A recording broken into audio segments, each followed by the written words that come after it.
explicit language in today's episode. Viewer discretion is advised.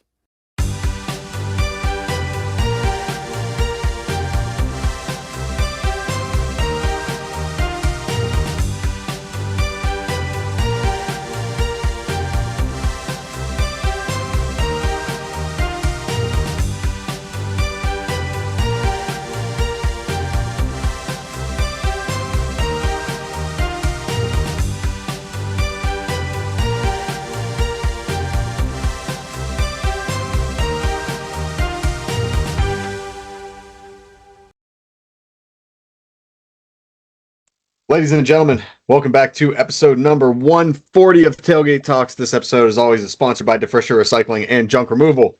More on them later. I'm going to keep that. Speaking of junk, the Super Bowl happened on Sunday. Yeah, by the way. Terrible game. By the way,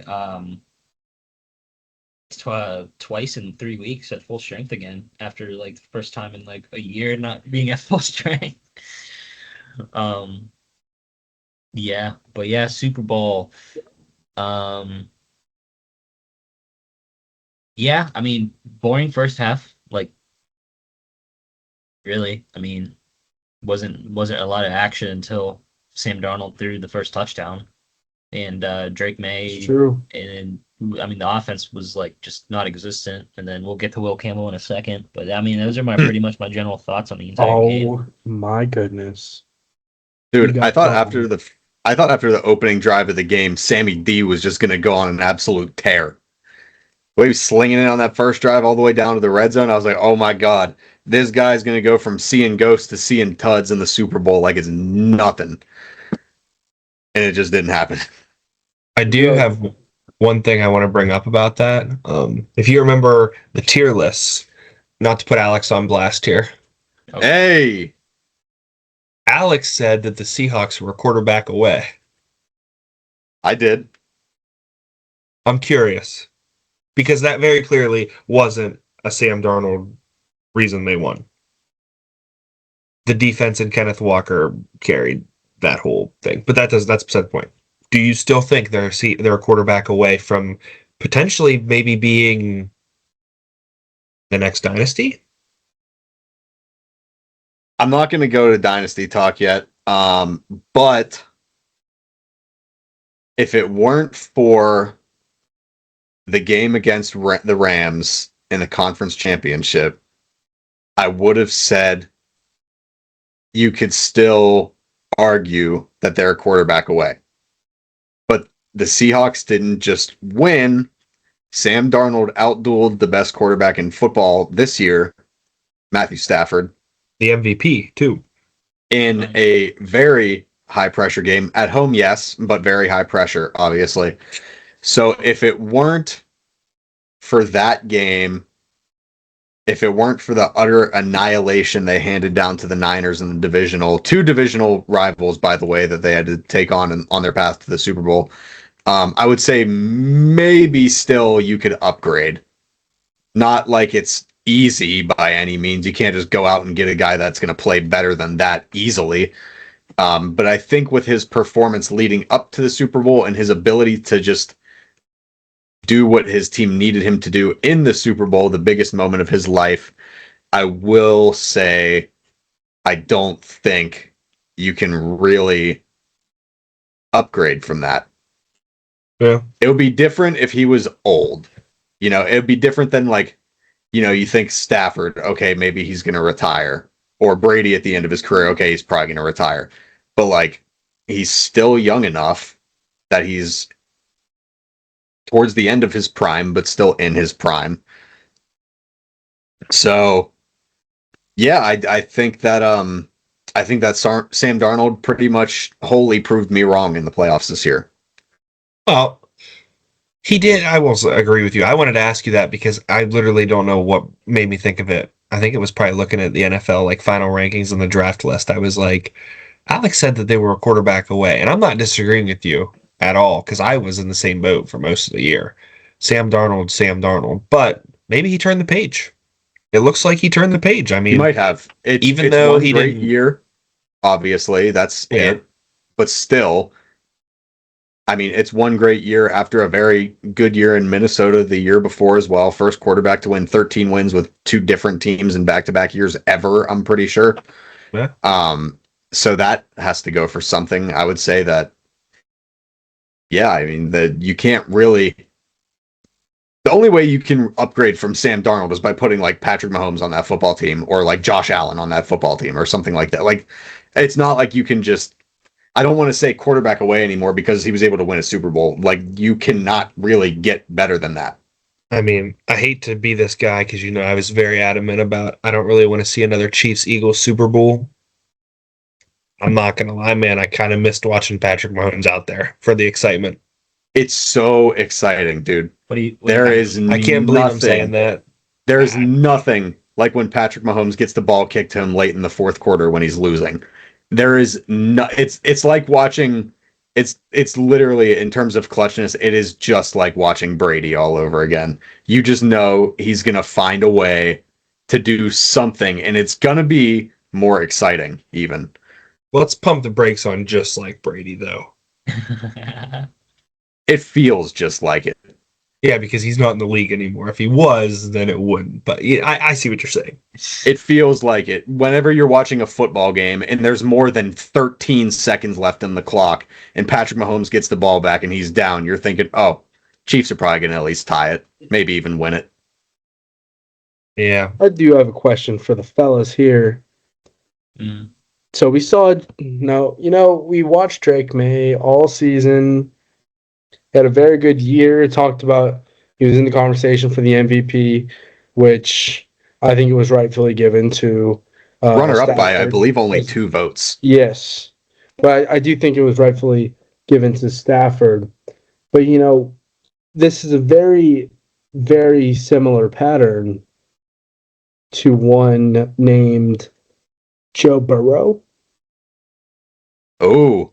Do Year we 2 think quarterback making it to the Super Bowl and not being able to finish it? Made it to the Super Bowl in his first year, lost. A very good season. Joe Burrow, a very good rookie season in Cincinnati. But since then, he's been dealing with a lot of injuries, hasn't played a ton of football, and hasn't been back to the playoffs. Could this be a similar situation to Drake Maye? Oh, that's so interesting. I don't think so. What a question from the kid. I think Mike Vrabel is so much better of a coach than Zach Taylor. I think the Patriots organization, regardless of my personal opinion of Robert Kraft, is so much better than the Bengals organization.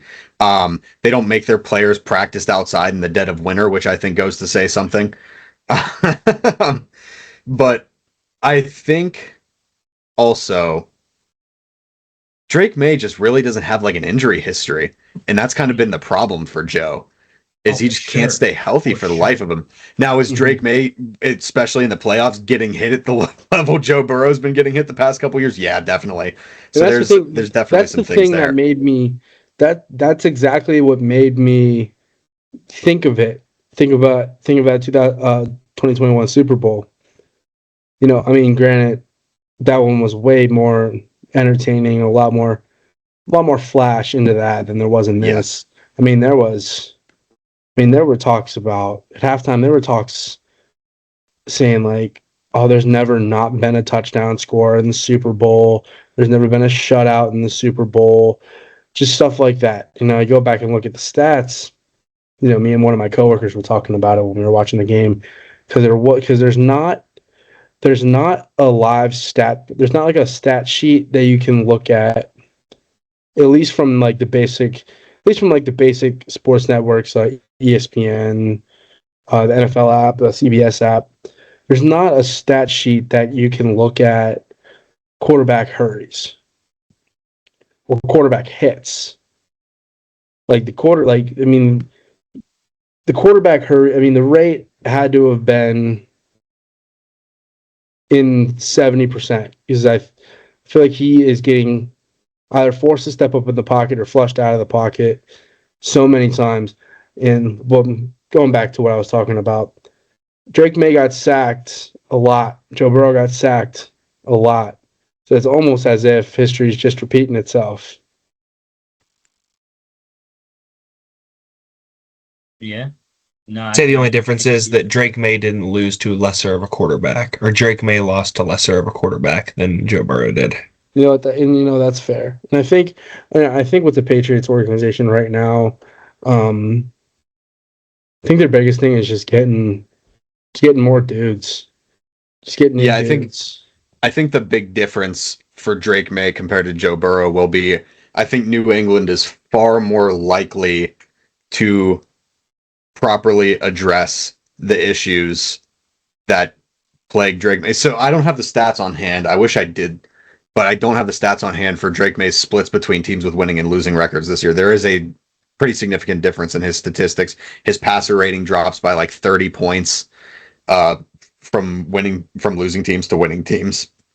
Well, it's kind of like you said beforehand, Alex. I mean, you could go to Will Campbell. You could talk about that. Well, I mean, yeah, Drake May doesn't really have a wide receiver to throw to that's a stud. Joe Burrow was throwing to Jamar Chase, probably the best wide receiver in the league, and then T. Higgins, the best number 2 wide receiver in the league. Exactly. And Tyler Boyd. Let's not forget Tyler Boyd. Tyler Boyd was playing some very good football that year. Or one Clariton legend. Clariton legend there. That's exactly the point I was going to go to, though. Joe Burrow gets hit a bunch, tears up his knee rookie year. They have the 5th overall pick. They could draft Penei Sewell. They draft Jamar Chase instead.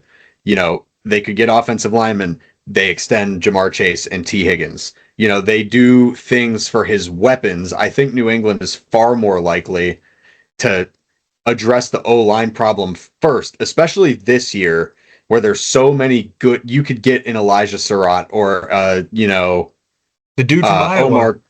Omar Cooper, or you can get one of these guys in like the 2nd or 3rd round of the draft this year at receiver to help fill that void. Maybe Kayshon Boutte takes a big step next year. Who knows? But I think they'll probably kick Will Campbell into left guard.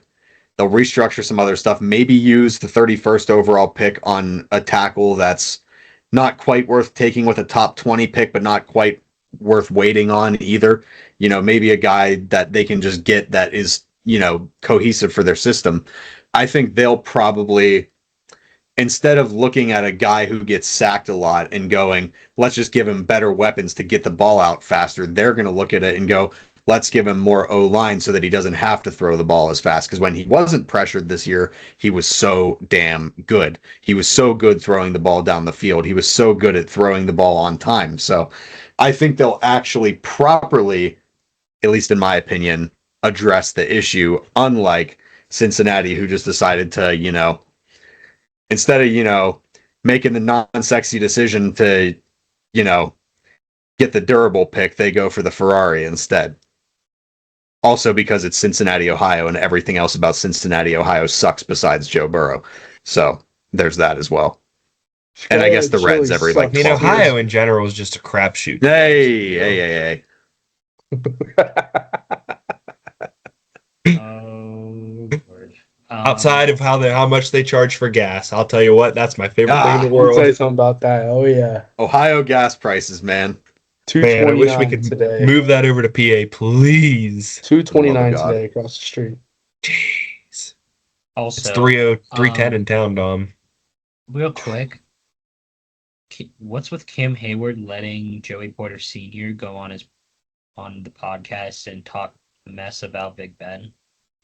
I really don't think, is Cam Hayward starting to lose his mind since Tomlin's gone? When you play He needs that to long, retire. you play that He long in needs- the he needs to NFL, you retire. hit your head. You're essentially get a minor concussion 70 times a game. He could be in fact losing his mind. Yeah, because we need to honestly, I wouldn't if he doesn't come back, I honestly would be totally fine with that. But Move on. So moving on. Last thing before we pay the bills, and I'm gonna wait till Alex comes back because we are still in football. Of course, if you want to say that it is Sam Darnold, that's fine, but you cannot deny the resurgence of his career is remarkable. So I'm asking this question: who deserves more credit for Sam Darnold's resurgence, Kyle Shanahan or Kevin O'Connell? Now, I'm going to say Kevin O'Connell, but you can argue that being in a Kyle Shanahan system did help Sam Darnold a little bit as well. Because look at Mac Jones, Back attack. the Mac attack. Oh boy. McCorkle, baby. Gotta love McCorkle. I'm gonna say this is gonna be such a stupid answer and everybody's gonna hate it. I'm gonna say it's a mix of both, to be honest with you. I think Kyle Shanahan paved the way and taught him what he needed to know, and then O'Connell took him and gave him that opportunity to go out and showcase what Shanahan taught him, and then what O'Connell also taught him. So I think it was more of a combination type thing than it wasn't just one or the other. Because I mean, if you look at him when he was with the Jets, it was atrocious. The Jets are the Jets, absolutely, but it was abysmal quarterback play. And we can never forget that Adam Gase was his head coach for the first couple of years of his career. He was bad, but the Jets were abysmal. I think it was definitely both guys played a massive role in that, because even now, I mean, Mike McDonald, Michigan defensive quarterback or defensive coordinator legend, isn't really an offensive guy.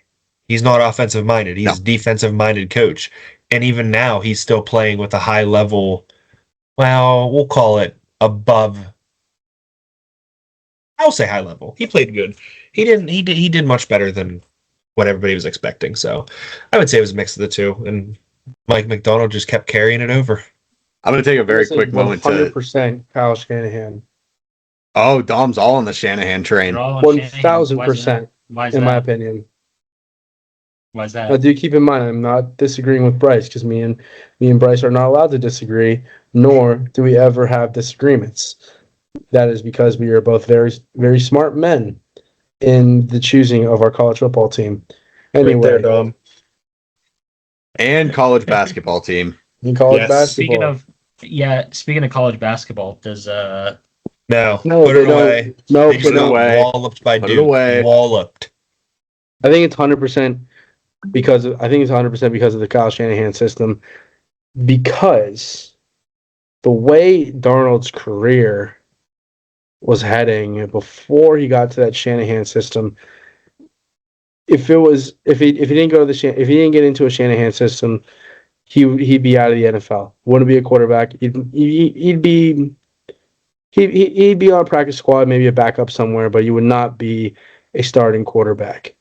In Shanahan's system, he, like Bryce said, he paved the way for him, taught him what he needed to know, and then he gets a year under his belt where he takes the Vikings to the playoffs. It was a very good year with the Vikings, and with the Vikings, he'd be. I mean, if they would have had to pay him a lot more. They would have had to pay him a lot more, and they had just drafted J.J. McCarthy, who was hurt for his rookie season. Another Michigan legend. Absolutely. And if Minnesota doesn't draft J.J. McCarthy, I think Sam Darnold's still the starting quarterback in Minnesota, because they don't have to pay because they don't have to pay him, or they would have had to pay him, but they wouldn't have really had a choice. But with having J.J. McCarthy coming back his second year, that's kind of just when, from a business standpoint, you just kind of roll the dice. And because you never want to waste your draft picks, and in that sense, Darnold got a year to really ball out. And if it wasn't for Shanahan, he would have never had the opportunity. He would have never gotten the opportunity that he had to be a starting quarterback ever again. And just for that, just by going to Shanahan's system, that led him to have a good year in Minnesota, led him to have another good year, obviously, with the Seahawks and win a Super Bowl. So I'm 100,000% in favor of the Shanahan system. Yeah, I gotta say, quite possibly one of my favorite aspects of the NFL to deep dive and think about and talk about is this like absolute level of just pure mysticism that has come over the unassuming white quarterback going to the Kyle Shanahan offense. Like, it's so entertaining to me to see all these guys. I mean, got Jimmy Garoppolo, Brock Purdy, Mac Jones, like all of these guys, just average skill level sometimes below average size in the case of Brock Purdy. And he just turns them into these elite processors that just play the game so well. But I am going to give a lot more credit to Kevin O'Connell just because I think it's great that the Shanahan system taught him the things I'm sure it taught him in his time there, but none of it would matter without the on-field confidence gained by playing in Minnesota, playing well, winning a lot of games, making the playoffs, and then unfortunately getting absolutely massacred by, I believe, the Rams front seven in the playoffs. I can't remember if that's who they played or not.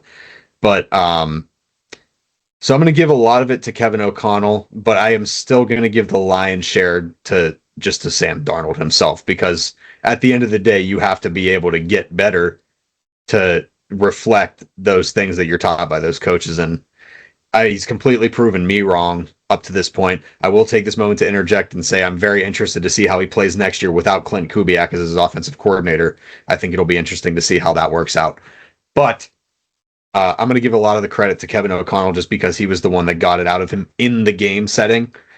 Obviously, the talent around him was pretty unbelievable, minus the run game, which I think the Vikings probably could have made a decent run in the playoffs with him as their quarterback if they had the O-line in the run game to go with the obvious, really good passing game to Justin Jefferson and Jordan Addison.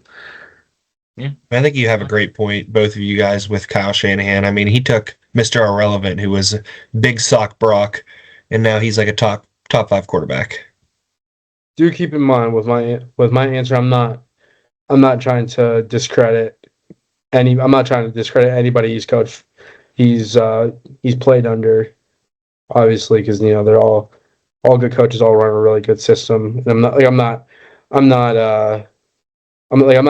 taking away from anything from O'Connell for Sam Darnold's success. Like, he definitely plays a factor, but in just my opinion, I think the majority of it comes from the Shanahan system. Yeah, like I said, like, Shanahan just has this mystical element to him of like the quarterback. It's just like whenever Sean Payton got Drew Brees to come to New Orleans, like, it's just like this weird, freakish level of just like he can figure out quarterbacks and figure out what to do with them. I mean, Mac Jones was like kicked all the way to the depths of quarterback hell after that last season with New England. Just unceremoniously cut from the team. Not cut. He was traded to the Jaguars for like a 7th round pick. He was a 1st round pick in like his 2nd or 3rd year, and he gets traded to Jacksonville for like two day 3 picks, and like just has no chance whatsoever. It's just it is quite hilarious. That, my friends at home, is what we like to call SEC bias, and it is absolutely real. Oh my God. But anyway, we got to pay the bills before we close it out with hockey and a little bit of pre-spring training thoughts. All righty. This episode of Tailgate Talks is sponsored by DeFrisha Recycling and Junk Removal. DeFrisha is a family-run business out of Greenville, PA that provides services such as vehicle purchasing, scrap metal purchasing, appliance removal, junk removal, garbage services, dumpster rentals, curbside pickups, house garage and building cleanouts, and demolition around the Pittsburgh and Greenville areas. If you or anyone you know are in need of any of these services, check out the links in the description down below. Go to the website or the Facebook page, see if DeFrisha provides their services in your area. And thank you, DeFrisha, once again for sponsoring this episode of Tailgate Talks. Let's get into Puck. Puck, baby. You guys got any hockey thoughts? Because Well, they're on a bye right now. We're at Olympic break for the next couple weeks. We're on a big break. I want to say it's 20 days total. It is. Mhm. I think Next Pens game is in 15 days. Yeah, the 5th Alright, through that's the the hockey talk. 25th, I believe, is that break. But hey, man, I am A huge fan of Leon Draisaitl. Is that what you were going to say? Yeah, we know.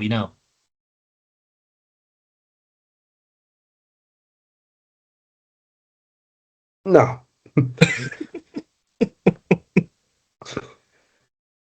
I actually can't wait to see what Team USA does to him on Sunday, February 15th at 3:40 p.m. Eastern Standard Time. I mean, since we're on Puck Talk right now, I watched the documentary on Netflix of the Miracle from 1980 with all those guys that came back. What a documentary, dude! What a hockey game! What a everything! I mean that makes you. When I watch that, I'm sitting there. Those guys are getting emotional 45 years later, and I'm like, damn, am I proud to be an American? This is If there was a Spotify Wrapped for movies every year, oh my god, that one is easily my number one most watched every single year. There's never a time where I'm just like scrolling through my streaming services and just skip over that. There's skip always over a time Miracle? No chance. No, not a chance. But rest in peace, OC. He's playing. OC's playing, baby. And I must, for a very quick moment while we're on the topic of hockey, especially Olympic hockey, talk about one of my favorite things ever, which unfortunately involves one of my least favorite hockey teams. Actually, my number one least favorite hockey team. The Detroit Red Wings. No. The Maye and Hossa irony will never die on me, though, when it comes to them. But one of my favorite things of all time, this is not talked about in Miracle because it is a Disney movie after all. It's supposed to be relatively family friendly and everything. But in Miracle, they talk about how like that Olympic team, beat the Russians, and they were like the only American team to beat the Russians and everything like that. And that's why it was such a big miracle. But there is, in fact, one other team from that era that beat the Russians in hockey.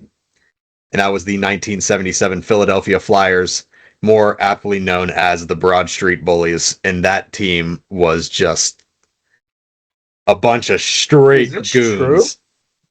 Yeah. The 77 Flyers. I believe it was 77. I'd have to double check the year. Union.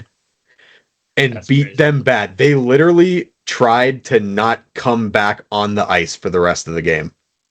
We're talking about, Alex, a Soviet team that blew out the NHL All-Stars. Yeah. Literally beat the All-Stars. In Herbrooks' famous saying, if you score on him, keep the puck, because it doesn't happen often. Dude, there's a story. That's 3 years before Lake Placid. So I mean, you know what? If it's before, I can definitely see it. If you would have told, if you said it was in the same year, I'd tell you no way. Like if they played them in one of those exhibition games that those teams were playing, I'd say no way. But 3 years before, dude, 3 years after, I can definitely see it. In the Mandela effect, what a lot of people just don't realize about that team, that game was not that was not a medal game. That was a semifinal. So I believe it was a 73-74 season or something along those lines.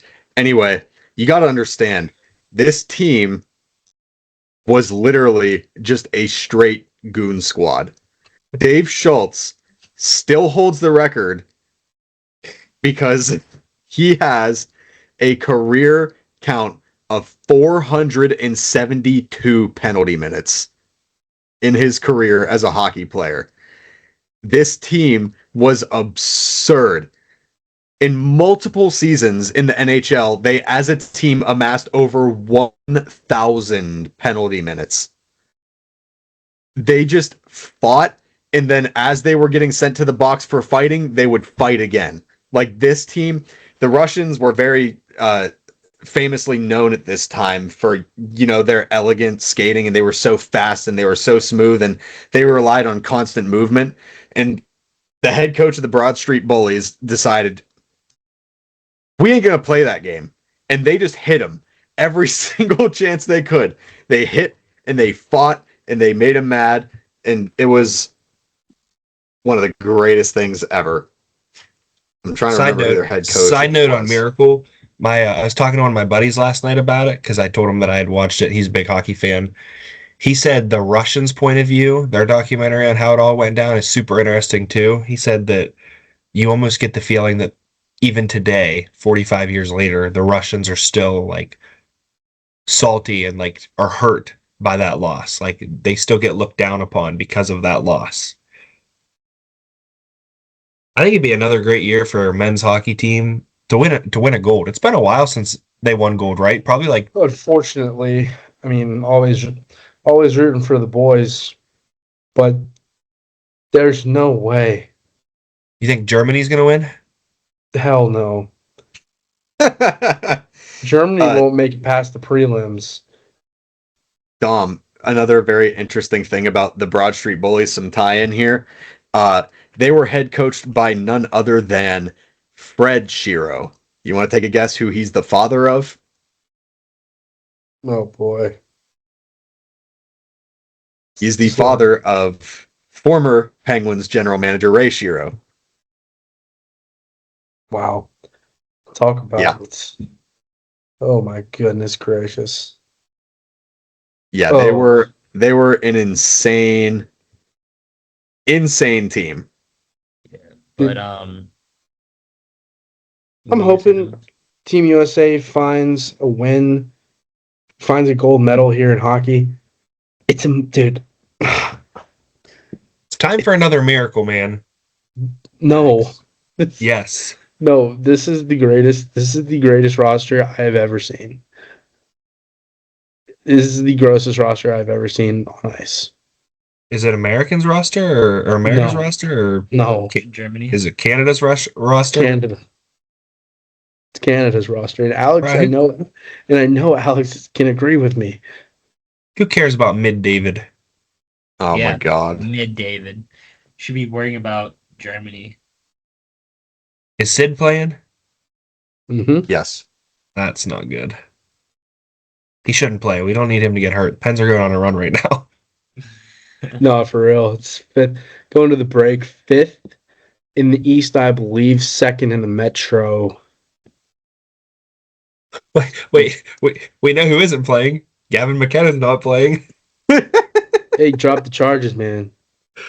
Oh, Drop the felony to dropped it to a misdemeanor, which in Pennsylvania, he's not going to go to jail. But if he were to go to jail, it would be 180 days at maximum. I mean, honestly, He's just going to pay the fine and move on. if what was said to him is true, I am fully behind his decision. Okay, real quick before we move on from Kind this, of like Dom, Carson I fact Briere, checked. only he didn't have the motive. He just did it. Yeah. Dom, I did fact check myself. That was the 1976 NHL season, the 76 season they played the Red Army in an exhibition game. The Flyers won 4-1 and outshot the Red Army 49-13. There is a great video. They won gold that year. I'll send you the link to the video that I've watched on the Broad Street Bullies. It's fantastic. You'll love it. They won gold 68, 72, 76. It was more than that. 64, 68, 72, and 76. They won gold. That's 4 consecutive Olympic games where they won gold. And they're losing to the Flyers? They lost to the Flyers? 4-1. They got outshot by 26? 36. 36? Oh my god. I didn't know this. I sent you the link to the video. It's fantastic. You should watch it I'll make later. a TikTok video about them. Biggest frauds in hockey history. Anyway, I think the last time you lose to the Flyers, then you go lose to a group of 20-year-olds who hated each other 6 months before. America's just better. Oh my god! But These guys hated each other. how are we only at 34 minutes? that's a great question. But speaking of that, because we got to move on to our last thing, even though it shouldn't even take that long because there really isn't much to talk about. Let me just say the Pens one more time. Yeah, I think the last time we recorded was that was last Wednesday, right? Okay, yeah. So only game that the Pens have played since the last time we talked was last Thursday against Buffalo. They won 5-2. The Pens are currently 29, 15, and 12 with 70 points, second in the Metro. And yeah, they will be playing 8 points behind Carolina. Pens return to hockey after the Olympic break on February 26th at 7 p.m. That is a home game against the New Jersey Devils. Well, you know what? Let me add one more thing too. This is just a cry to whoever sets these rules. Can we get rid of blackouts? Oh my God, please. There's no 'Cause- reason I should have ESPN Plus and I'm not able to watch a hockey game. Thank you. It's so Thank you. stupid. Thank you. Or I can't even watch my freaking Pirates most of the time because it's blacked out. That's stupid. I live an hour from Pittsburgh, an hour and 30 minutes from Pittsburgh. You think I'm going to drive to Pittsburgh to watch the game every day? 1, can't afford it. 2, not doing the drive. 3, can't afford it. 4, can't afford it. Why the heck do we have this blacked out? 5, sometimes don't want to do it. Yeah, because let's be honest, the track record of the Pirates isn't very good. Now the Pens, on the other hand, they do better on getting hockey games on TV. I will admit that, but No, Bryce, let me still, tell you. blackouts are stupid. Get rid of them. If you want to grow the game and you want to have attendance go up, get rid of the blackouts so more people can watch it on TV and say, "Oh, this might be interesting. Maybe I'll get into this and want to watch it more. Maybe I should go to a game to really get the full experience." Blacking it out does not help that. Sorry, that's my piece. I want the NHL script writers to just give us an Avery Hayes legacy run the next month and a half. Anyway, Bryce, let me Sorry, tell you blackouts something. tick me you off gotta if you move can't tell. I only want to go to a Pirates game where there's Skeens 12 Ks and a 2-1 loss. we got to move on. Speaking of the Pirates, spring training is coming up. We'll probably not have Skeens for or a lot of the guys for half of the. They might spring play. training. They might play like an inning or two. Yeah, because they got to do the world bit. And who on the Pirates are on? Nick Gonzalez, Jack Mexico. Sawinski. Yeah, and we don't want to bring McCutcheon back. Skeens is on. Horowitz is on. Gonzalez is on. Cruz. Cruz is on. Horowitz is playing for Team Israel, which I thought was very interesting. That is weird. I saw that. Yeah. I mean, hey, I guess. I mean, then again, Jaron Duran's playing for Mexico. He would have been a Bar played for Japan. Yeah, I guess it's how they do that for the World Baseball Classic is weird, but I bunch of don't buckos, like it. couple buckos I are don't- playing. I don't like it. That's like Why? me being able to go compete in the Olympics for Poland. Oh my God. What are you I like? think you probably should play hockey for 30% Germany, Polish, Dom? I actually could play hockey for Germany, technically speaking. I should be able to, since we know who the captain of that team is. You play better than him. I would. I'd score more goals. He sucks. Oh my God. Anyway. Oh, You dude, wouldn't be here- dashed my to at this starting- point. Here's a big article for you guys. Paul Skeens may not play in 2026 if he commits tax fraud before the 2026 season. Big if true. Big if true. Don't tell the IRS. Don't tell them. Anyway, We already saw it happen with that golfer. He's not competing in the Masters. anyway, my first reactions for spring training, same as the last 2 years. Not getting my hopes up until the end of the year. That's it. My hopes will go up when we're raising the trophy in the World Series. Until then, we suck. Yeah. And I'm okay. And for some reason, I'm okay with that. Because for I'm some okay with it reason, too. it's been going on for so long. I'm just so used to it. I can't picture my life without a Skeens 12 strikeout day and a 2-1 loss. And somehow we're going to score that run without a hit. Can we slap that on a shirt? Can we make that Tailgate Talks merch? Skeens 12 Ks and a 2-1 loss. Speaking of Tailgate Talks merch, if you like what's on Alex's chest and you want us to sell merch, let us know in the comments. I did see some Pittsburgh merch that it said it was a picture of Bob nutting and it said spend nutting, win nutting. Hey, rep that, yeah. Rep that, yo. Oh yeah, Spire baby. Let's go. Boys moved to 18-2 on the campaign last weekend. Okay. Should be 19-1. We lost to Montford. Anyway, I will say, Mike, I'm like you. I'm cautious with the Pirates. I'm excited. I'm excited because I love baseball, and I love to watch good baseball. So hopefully the Pirates play better. If not, I will be watching the Pirates when I want to watch a defensive masterclass, and I will be watching the Athletics when I want to watch an offensive masterclass. And you won't get the other from either. Nope, you will not get a day where it's all put together. If you do, you better go buy a lottery ticket because that's few and far between. I am more excited for the Pirates this year than years past, just because they actually, for the first time in history, spent or will have a $100+ million payroll. Let's go.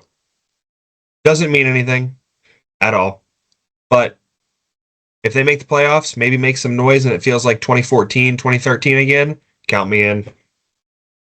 Or We're here for the 2014, vibes. 2015. Here for the vibes. That's what I we're know. here for. Absolutely. And if they win, they'll have more people in seats. More people in seats means more money. More money means more money we can spend on players that are actually worth the time. You'd think that'd be a basic That'll never thing to happen. understand. You mean but more money that we have no idea what happens to it?